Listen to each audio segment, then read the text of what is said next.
Now let us say you need to insert or display a table of certain items.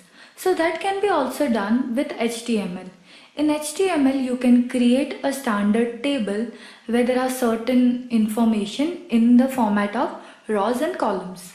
So what we will do is we will use the table element or the table tag to create table. So let us get started. So we will define the table start and end tag. Now within this table tag, our entire table will be placed. So very first thing you have to remember is the structure of the table. There are columns in the table and there are rows. So first thing we will create is a row. For row, the tag that we are going to use is called a tr tag. So whenever you need to create a new row, you will be using the tr tag. Within this tr tag, we will be putting our columns. Like let's say our table has 2 columns and 3 rows. So what we will do, as I told you that the first thing has to be heading.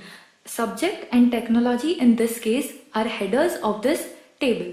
So for that we will use the th tag, which is used to define headers. So we will write th.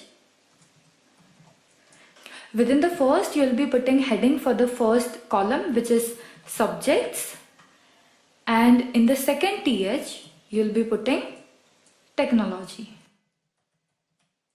Now let us save this and you will see it appearing like this. Now you might wonder that it is nowhere looking like a table. It is because very essential part of the table is not applied here, which is a border. Table can be identified by borders, that okay, row is being separated by column, and all the intersection making particular area or cell, that can be identified with use of borders. So border can be applied in 2 ways. One is with the border attribute, second with the help of CSS. So application of border with help of CSS we will learn later in the further sessions. Right now we will simply use the border attribute, and in the value we will pass the size of the border that we want. Let's say 2. And when we refresh it, you will see borders being applied. Now it looking much more like a table. So let us start feeding the data. So we will create a second row with the help of tr tag again. Within this we will put columns. So for column we will use td.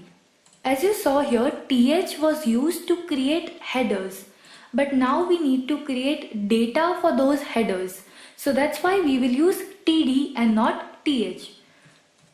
So in between this td tags, we will put data for the first column, which is let's say web designing,